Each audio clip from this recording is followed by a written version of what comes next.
নতুন আরেকটি দিনের শুভেচ্ছা নিয়ে নতুন আরেকটি ব্লগ নিয়ে হাজির হয়ে গেলাম সকলের মাঝে। এখানে আমি ফুটন্ত জলে পালং শাকটাকে দিয়ে জাস্ট একটু ব্লাঞ্চ করে নিচ্ছি, ফোটাবো না। এবার এটাকে সরিয়ে নিলাম। আর খানিকটা পনির, 250 থেকে 300 গ্রাম পনির এখানে আছে, এটা নিয়ে আমি ছোট ছোট করে কেটে নিলাম।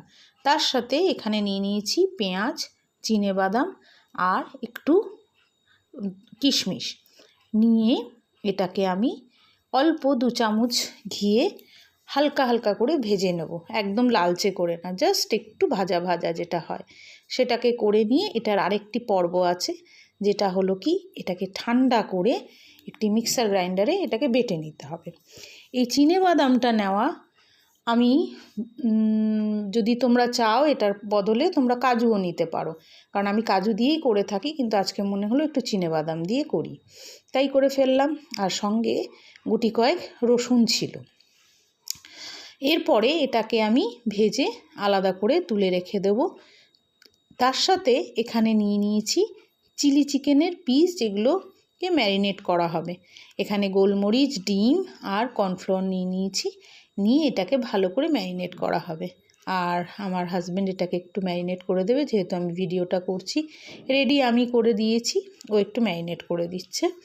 ম্যারিনেট করে খানিকক্ষণ রেখে দেবো, তাহলে ভাজাটা একটু ক্রিস্পি হবে। তার সাথে চলে যাই এবার নেক্সট পর্বে। সেটা হলো কি, এই যে ক্যাপসিকাম, পেঁয়াজ, কাঁচা লঙ্কা আর একটু রসুন, যেটা চিলি চিকেনের জন্য লাগবে, আর তার সাথে একটা বড় টমেটো কেটে আলাদা করে সব রেখে নিলাম, রেডি করে রাখলাম। এবার পনিরটাকে আমি কড়াইতে ভেজে নিচ্ছি। পনির সচরাচর আমি ভাজি না, তবু আজকে মনে হলো পনিরটা একটু ভেজে নিই, দেখতে ভালো লাগবে। যাক গিয়ে, তোমরা ভাজতেও পারো, নাও ভাজতে পারো, সেটা নিজের নিজের ইচ্ছের উপর ডিপেন্ড করে। আর যেটা ফ্রাই করেছিলাম তার মধ্যে 2টো কাঁচা লঙ্কা অ্যাড করে দিলাম, দিয়ে এটাকে একটু বেটে নিলাম। এবার এর মধ্যে আবার পালং শাক সেদ্ধটাকেও আমি দিয়ে দিচ্ছি, একসাথেই বেটে নেব। আর এখানে আমি ফোড়ন দিয়ে দিয়েছি একটু জিরে, একটু রাঁধুনি আর একটু শুকনো লঙ্কা। তার সাথে আমি একটু নুন, হলুদ আর চিনিটা একেবারে দিয়ে দিয়েছি, যার জন্য একটুখানি ক্যারামেল টাইপের দেখা যাচ্ছে।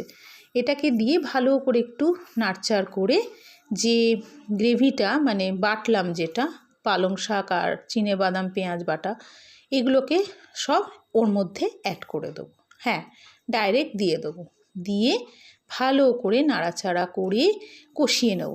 কষানো মানে একটু 5 মিনিট মতন, বেশিক্ষণ না, 5 মিনিট মতন কষিয়ে নিয়ে তারপরে এতে পনিরটা অ্যাড করব।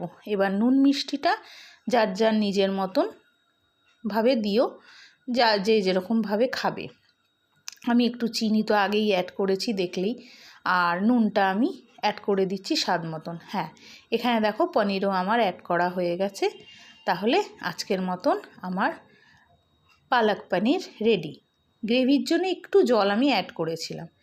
আর এখানে দেখো আমি নিয়ে নিয়েছি সয়া সস, চিলি সস আর রেড চিলি সস, মানে টমেটো সসটা সব একসাথে করে, একটু ভিনেগারও নিয়েছি চিলি চিকেনে, যেটা গ্রেভিটা করব। আর এখানে চিলি চিকেনটা ভাজতেও বসিয়ে দিয়েছি, অল্প অল্প করে ভাজছি। আর এর মধ্যে এখন আমি দিয়ে দিয়েছিলাম কর্নফ্লোর 2 থেকে 3 চামচ আমি অ্যাড করেছি। যার যেরকম কোয়ান্টিটি থাকবে সে সেরকমভাবেই অ্যাড করবে। আমার অল্পই ছিল মাংস, তার জন্য আমি অল্প করেই করলাম। আর এখানে দেখো চিলি চিকেনগুলো মানে পকোড়াগুলো ভাজা হয়ে গেছে, আলাদা করে বাটিতে তুলে রাখছি। এরপরে পেঁয়াজ ভাজতে বসিয়ে দেবো। সুদীপও এখানে আমাকে হেল্প করছে খানিকটা। সব কিছু রেডি রয়েছে, তাড়াতাড়ি এবার রান্নাটা হয়ে যাবে। এই দেখো আমি পেঁয়াজটা বেশ হাই আঁচেই, মানে হাই ফ্লেম করেই ভেজে নিয়েছিলাম, যাতে ক্রিস্পি থাকে, নরম না হয়ে যায়। তার মধ্যেই আমি চিকেনটা দিয়ে দিয়েছি। হ্যাঁ, এর মধ্যে আমি একটু নুন আর একটু চিনি অ্যাড করে দিয়েছিলাম, কারণ সয়া সসে তো নুন আছে, তার জন্য বুঝেই নুনটা দিয়েছি। আর এই দেখো মিক্সচারটাকে পুরো অ্যাড করে দিলাম। এবার যার যেরকম খাওয়ার ইচ্ছে থিকনেস বাড়িয়ে দেবে, মানে ঝোলটা একটু গ্রেভিটা রাখবে, বা শুকনো শুকনো খাবে, যেভাবে হোক হতে পারে, সেটা নিজের রেসিপি বা নিজের পছন্দ মতন তোমরা করে নিতে পারো। আমি এখানে খুব একটা শুকনো রাখবো না, আগের দিন ড্রাই চিলি চিকেনই করেছিলাম। আর এখানে আমি পেঁয়াজ পাতাও কিন্তু অ্যাড করেছিলাম, এই দেখো। আর একটু জল অ্যাড করেছি ওই বাটিটা ধুয়ে, যেটাতে আমি কর্নফ্লোর গুলেছিলাম। দিয়ে এবার আমার রান্না প্রায় হয়ে গেল। আজকের মতন রান্নাঘরে রান্না শেষ। তোমরা সকলে ভালো থেকো, আনন্দে থেকো।